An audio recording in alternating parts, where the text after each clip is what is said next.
Il 9 marzo del 2020 il premier Giuseppe Conte annunciava il primo lockdown a causa della pandemia. Era l'inizio di un periodo di durissime restrizioni. A 2 anni da quella data il Covid rialza la testa, contagi di nuovo in crescita. Le scuole del Friuli Venezia Giulia hanno iniziato l'inserimento dei bambini ucraini in fuga dalla guerra. Prima campanella dalle primarie alle superiori. In classe accoglienza calorosa di compagni e insegnanti.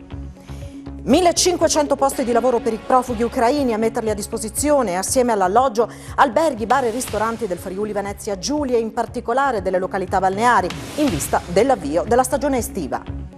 Mentre il caro energia costringe allo stop diverse aziende del Friuli, la PMP di Coseano accende un parco fotovoltaico da 1 milione di kilowattora all'anno. Il rientro economico dell'investimento è inferiore ai 5 anni. Designato il fischietto di Brindisi per la gara di domenica tra Udinese e Roma, ha già diretto 3 sfide, il risultato è sempre stato a favore dei giallorossi.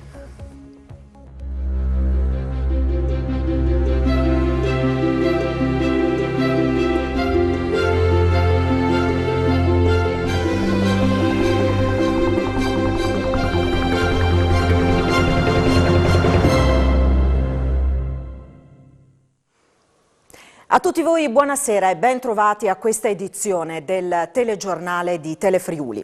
2 anni fa, il 9 marzo del 2020, l'allora Presidente del Consiglio Conte annunciava il primo lockdown a causa della pandemia. Era l'inizio di un periodo di durissime restrizioni e di richieste di sacrifici agli italiani. Oggi la situazione è molto diversa da allora per quanto riguarda i numeri dei contagi. Oggi c'è un'arma, quella dei vaccini, a nostra disposizione, ma proprio in questi giorni il virus ha rialzato la testa con un nuovo rialzo del numero dei contagi. Ma cominciamo da quel 9 marzo di 2 anni fa.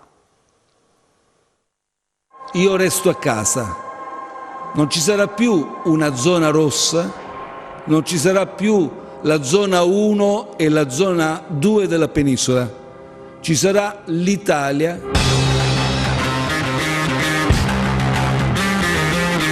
Ma purtroppo tempo non ce n'è. Le nostre abitudini quindi vanno cambiate ora. Era la notte del 9 marzo 2020, l'Italia chiudeva per la prima volta nella sua storia. Per riuscire a contenere il più possibile l'avanzata del coronavirus, oggi è il momento della responsabilità. Dal 10 marzo era possibile muoversi solamente per 3 motivi.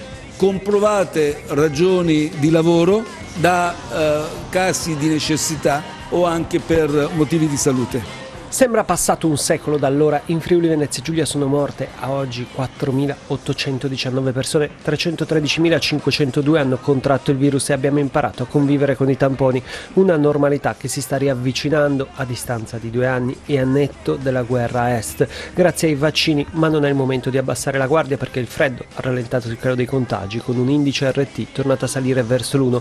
Il governo prosegue con l'allentamento delle misure, al momento è confermato il 1° aprile lo stop al Green Pass all'esterno, ma nei prossimi giorni arriverà un documento dettagliato con un percorso che si concluderà il 1° giugno con la fine degli obblighi vaccinali per gli over 50. La decisione giusta oggi è di restare a casa. Il futuro nostro dell'Italia è nelle nostre mani e queste mani devono essere mani responsabili.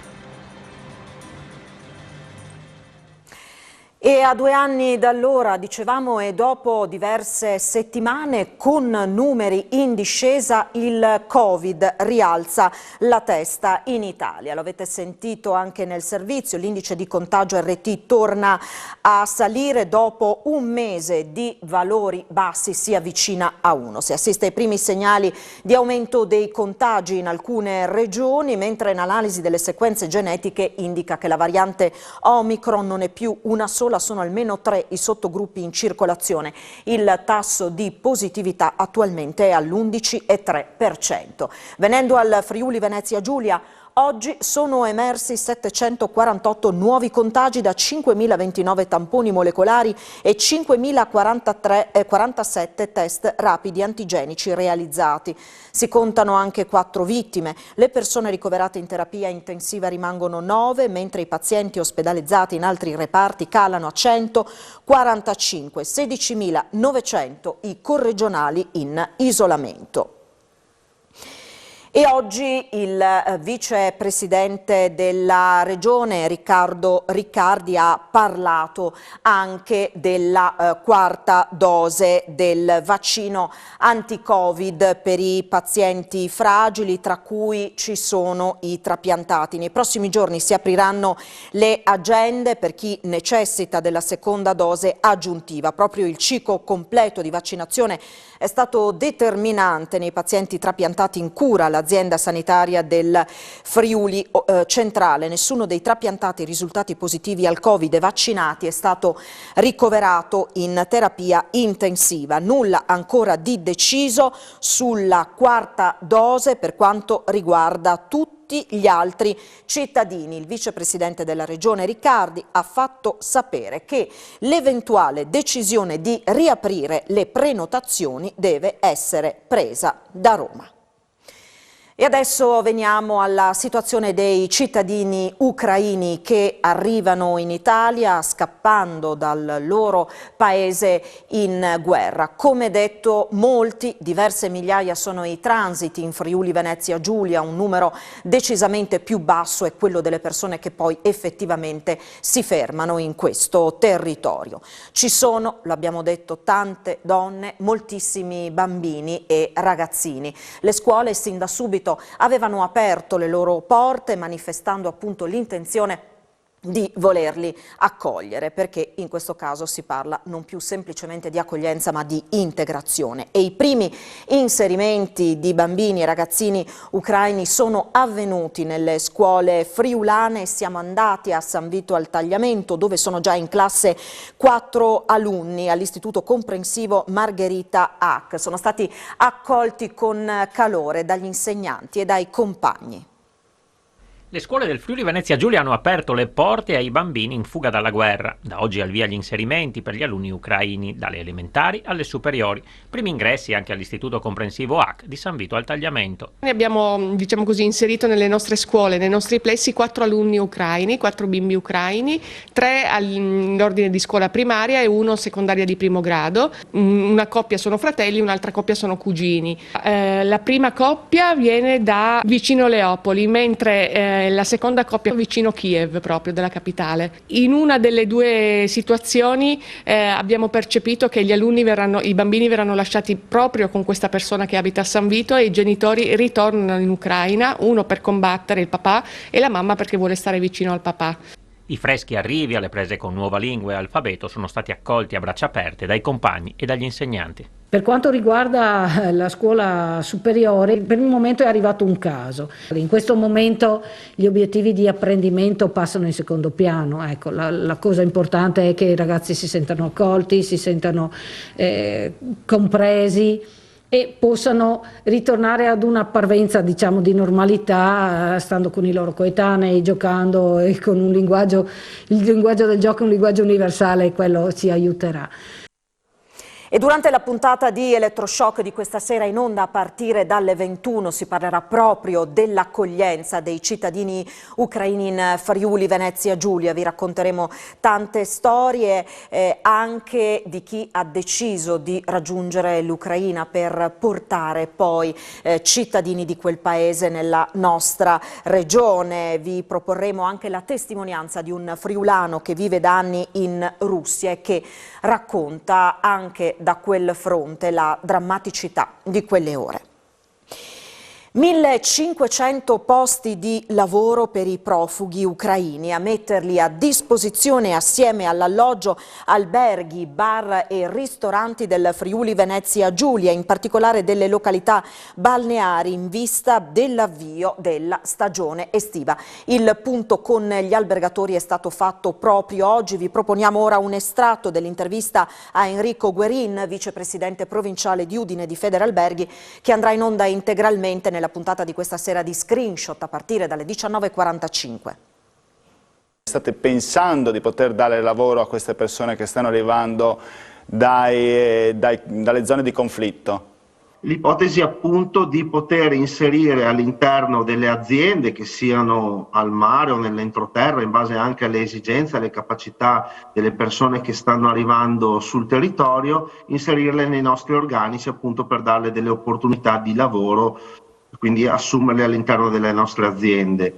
La nostra idea sarebbe quella appunto di trovare prima degli alloggi da mettere a disposizione di queste persone, chiaramente tenendo in considerazione quelle che sono le famiglie che stanno venendo giù, le donne, le madri con i propri figli, magari anche con le nonne. Quante persone sareste disposte ad accoglierle nel mondo del lavoro in questo caso? Noi abbiamo fatto una stima a livello regionale che per quanto riguarda il comparto turistico, quindi alberghi, ristoranti, bar, poi abbiamo inserito anche il commercio. In questo momento abbiamo ancora bisogno di assumere circa 1500 persone per i prossimi mesi, molte delle quali avrebbero anche l'alloggio previsto all'interno delle aziende.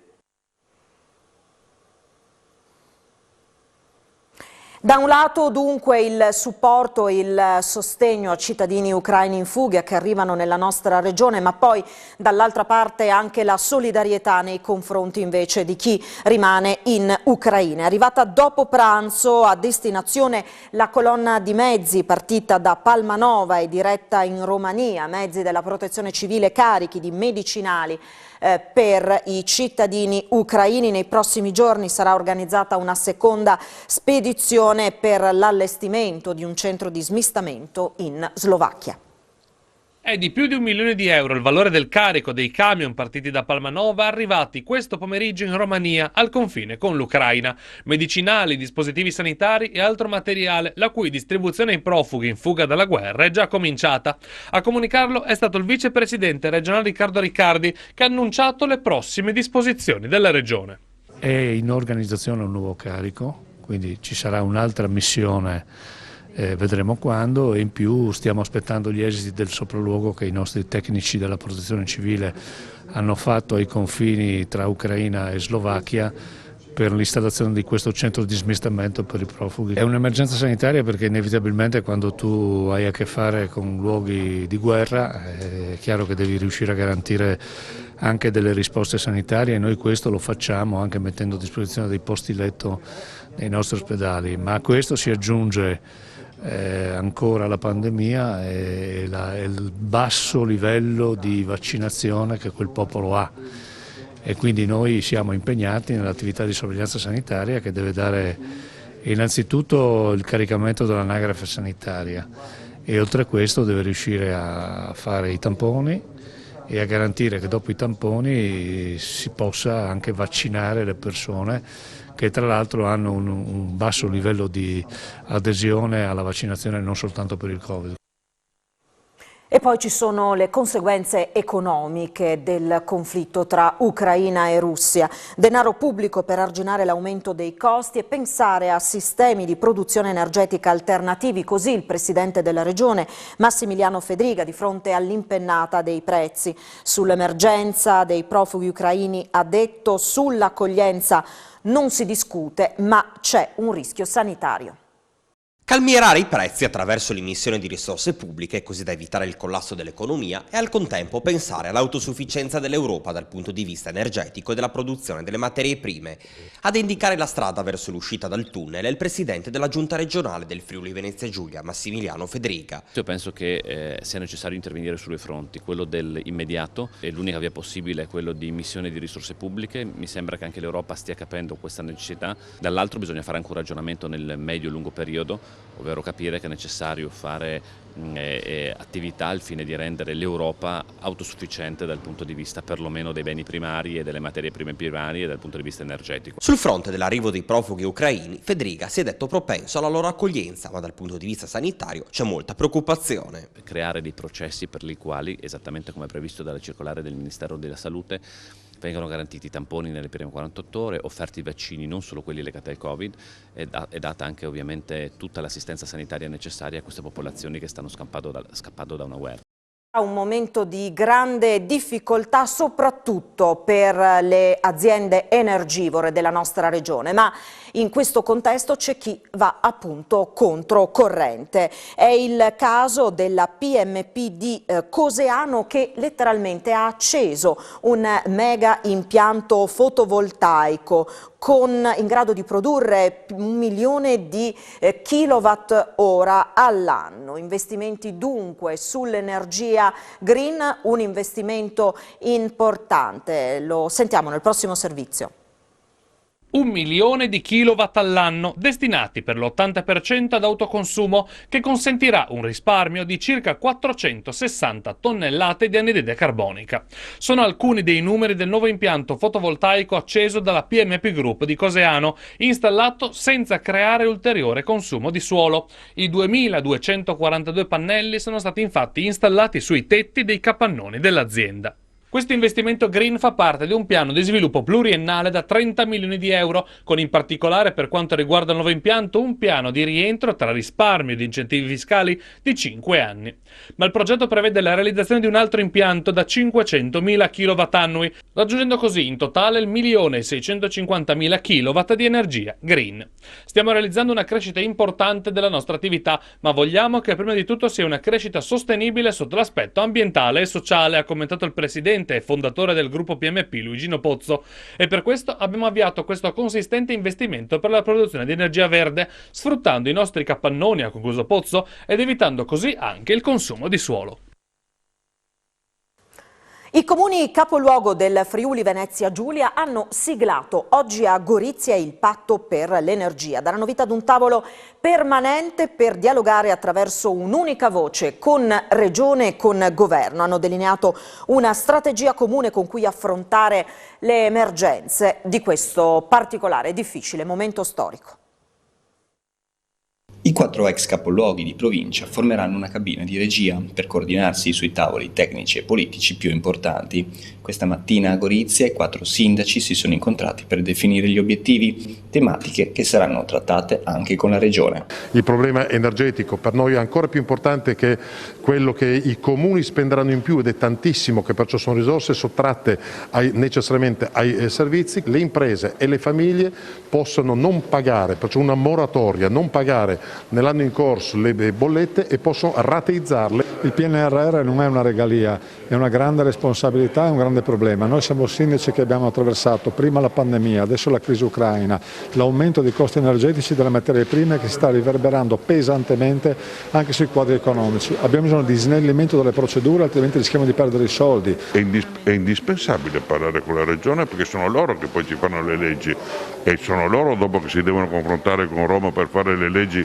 per la semplificazione. Non possono ogni mattina aspettare 6 mesi per il parere di un ente che poi conta anche poco magari. E oggi incontro si è parlato anche della questione migratoria ucraina. La solidarietà nei confronti del popolo ucraino è altissima e abbiamo la presenza delle badanti che sono in gran parte ucraine, e quindi oggi abbiamo pensato di poter dare un aiuto concreto derogando da quelle che sono le regole che ci impone la legge.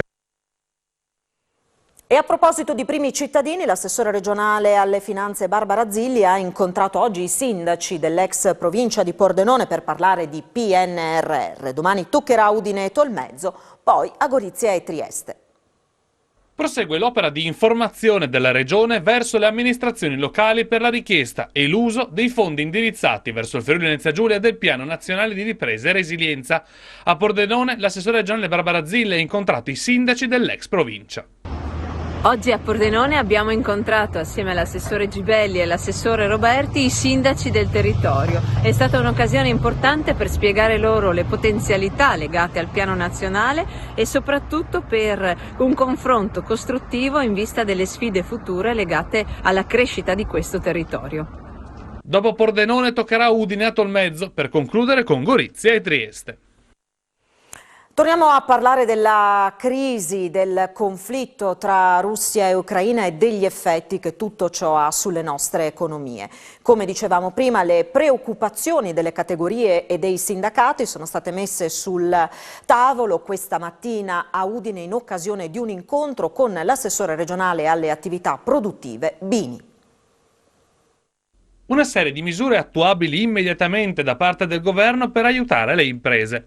È questo quanto è emerso dal tavolo dell'incontro tra categorie economiche, sindacati e regione sul futuro delle imprese schiacciate da rincari energetici e assenze di materie prime, in un momento che rischia di azzerare gli sforzi fatti per uscire dalla crisi del Covid. Quello che stiamo vivendo è un momento davvero drammatico, non solo da un punto di vista umanitario, ma anche da un punto di vista davvero economico. Qua ci troviamo di fronte a un serio rischio di recessione con delle problematicità non risolvibili, lo dico chiaramente, dalla Regione Friuli Venezia Giulia. Noi non abbiamo la capacità di spesa per far fronte ad un tanto. Qua serve un intervento strategico importante con la messa a terra di diversi miliardi di euro da parte della Comunità Europea in primis e da parte del governo centrale, magari anticipando quelle che potrebbero essere delle misure poi messe in atto dalla Comunità Europea. Dobbiamo andare a intervenire dove si può intervenire. Primo fra tutti l'implementazione immediata di impianti fotovoltaici. Questo però necessita del togliere tutti i vincoli che ne impediscono oggi l'implementazione. Parlo di impianti sopra i capannoni di imprese e di edifici pubblici, per esempio. Ci sono poi le preoccupazioni del sindacato, 5.000 nella provincia di Udine i lavoratori che potrebbero doversi fermare. L'allarme è stato lanciato da Alberto Monticco, segretario regionale della CISL. Una situazione esplosiva per l'economia del Friuli Venezia Giulia. Il conflitto tra Russia e Ucraina rischia di avere conseguenze drammatiche per produttività ed occupazione. Le preoccupazioni sono arrivate da Alberto Monticco, segretario regionale della CISL, presente oggi a San Vito al Tagliamento, in occasione del 13° congresso della sigla sindacale. Basti pensare che soltanto sul discorso energia, su cui già a livello di sistema paese avevamo un gap rispetto ad alcuni partner europei, noi rischiamo soltanto nella ex provincia di Udine un blocco di più di 5.000 persone che dovranno essere eventualmente coinvolti in percorsi di ammortizzatori conservativi. Questa situazione si va oltretutto a delineare con altre aziende che non confermeranno investimenti produttivi e che quindi tenteranno di ridurre i piani industriali all'interno delle loro strutture al solo 2022. Monticco ha ravvisato inoltre la necessità di rendersi autonomi dal punto di vista energetico. Quello di rendersi autonomi e quindi di capire quali possono essere le alternative energetiche ormai è un fatto che non possiamo più procrastinare. Ci occupiamo adesso dell'automotive lighting di Tolmezzo che richiede la cassa integrazione per 737 lavoratori. L'Automotive Lighting di Tolmezzo ha chiesto formalmente l'attivazione della cassa integrazione per 837 lavoratori a partire dal 14 marzo fino al 9 aprile. Ne dà notizia il rappresentante della FIM CISL dell'Alto Friuli Fabiano Venuti, specificando che la procedura riguarda 568 operai e 269 tra impiegati e quadri. L'azienda attribuisce la causa alla significativa riduzione di ordini legati ai principali clienti. Per domani è previsto un incontro tra direzione aziendale e sindacati e solo allora, spiega Venuti, potremo capire effettivamente l'entità della problematica che deriverebbe dalla guerra in Ucraina, paese tra i maggiori fornitori in Europa di cablaggi utilizzati nelle vetture moderne. Le case automobilistiche sarebbero costrette a ritardare o addirittura a bloccare le produzioni. Si sono conclusi intorno alle 16 di oggi i lavori di sistemazione della condotta di acqua che si era rotta ieri mattina provocando l'allagamento di Piazzale Eusoppo a Udine. Al CAFC riferiscono che la sistemazione definitiva del manto stradale è prevista entro domani sera, al massimo entro venerdì mattina. Si è trattato di un intervento particolarmente difficile dal punto di vista tecnico che ha coinvolto oltre a una decina di persone del CAFC anche il Consorzio di Bonifica Pianura Friulana. È stato necessario arginare altre infiltrazioni d'acqua provenienti dalla roggia, abbassandone il livello e prestando attenzione a lasciare il minimo vitale per evitare la moria di pesci e anatre. L'intervento vero e proprio dei tecnici CAF, che è cominciato questa mattina con l'assorbimento dell'acqua rimanente per poter poi riparare la perdita sulla tubazione del diametro di 300 mm che serve la zona di Piazzale Osoppo, dalla quale poi si diramano varie condotte che arrivano fino in via Giovanni da Udine e Piazzale Diacono. Alcune utenze della zona, soprattutto quelle dei piani alti, sono rimaste senza acqua per alcune ore. L'ex presidente regionale della Fidas, Tiziano Chiarandini, è stato condannato a 8 mesi di reclusione dal Tribunale di Udine per violazione di domicilio. Era stato denunciato dai familiari dell'ex calciatore Pierino Fanna, suoi vicini di casa. Dopo il glifosate arriva una nuova condanna per Tiziano Chiarandini. Il giudice Mauro Qualizza del Tribunale di Udine ha inflitto all'ufficiale di polizia giudiziaria in pensione ed ex presidente della Fidas regionale una pena di 8 mesi di reclusione per violazione di domicilio, 2 in più rispetto a quanto chiesto dal PM. A Chiarandini, di 60 anni e residente a Moimacco, è stata concessa la sospensione condizionale, ma dovrà versare alle parti offese una provvisionale di 2.000 euro. La condanna riguarda sempre il complicato rapporto con i vicini di casa, in particolare con Rita e Donatella Fanna, sorelle dell'ex calciatore Pierino, e del coabitante Leandro Rodriguez, che si sono costituiti parte civile. Chiarandini, che si è difeso dichiarandosi innocente e ingiustamente denunciato 8 volte in 5 anni, era accusato di essere entrato nel giardino dei Fanna il 5 settembre del 2018, circa un anno dopo i fatti per i quali nell'ottobre scorso era stato condannato a 1 anno e 4 mesi di reclusione, pena sospesa, e a un risarcimento di 120.000 euro. La vicenda, che nel 2020 finì anche nella trasmissione Chi l'ha visto, risale al periodo tra maggio e ottobre 2017 e riguarda l'aspersione di glifosate, potente e discusso diserbante, nel giardino storico dei vicini. Contro questa sentenza Chiarandini è ricorso in appello. I legali di Rita Fanna, gli avvocati Fabio Anselmo e Alessandra Pisa, hanno sporto una nuova denuncia per stalking contro l'ex ufficiale di polizia. Riteniamo ingiusta la sentenza, commenta il difensore di Chiarandini, l'avvocato Orazio Esposito, e ricorreremo in appello. Un adolescente di 13 anni è stato investito da un'auto a Lignano Sabbiadoro. L'incidente è avvenuto a pochi metri dalla sua casa, verso le 2:15 di questo pomeriggio in piazza Rosa dei Venti. Immediati soccorsi e le prime cure. Il ragazzino è stato trasportato all'ospedale di Udine per la frattura di un braccio. Sul posto i sanitari del 118 e i carabinieri della stazione locale. Il Friuli Venezia Giulia primeggia in Italia nel settore del dono e dei trapianti d'organo. A sancirlo i numeri del centro trapianti dell'azienda sanitaria universitaria Friuli Centrale, che sono stati presentati oggi a Udine. 17 trapianti di cuore in un anno, 23 di fegato e 58 trapianti di rene, oltre a 109 trapianti di cellule staminali, nonostante il calo di donazioni per la pandemia. Il 2021 ha fatto segnare numeri molto importanti per il centro trapianti dell'azienda sanitaria universitaria Friuli Centrale, certificati dal direttore generale Denis Caporale e dal vicepresidente regionale Riccardo Riccardi. Nei confronti delle altre regioni d'Italia i numeri ci dicono che questi anni, pur essendo stati anni di pandemia, sono stati naturalmente anni importanti anche per il sistema dei trapianti, e questo naturalmente rende onore a tutti quei professionisti che durante la pandemia hanno continuato naturalmente nel loro lavoro con professionalità e con dedizione. Quello su cui c'è bisogno di migliorare però è il tasso di consenso al dono. Solo poco più del 25% della popolazione ha accettato di donare gli organi, una percentuale molto maggiore tra i giovani e che con l'aumentare dell'età cala considerevolmente.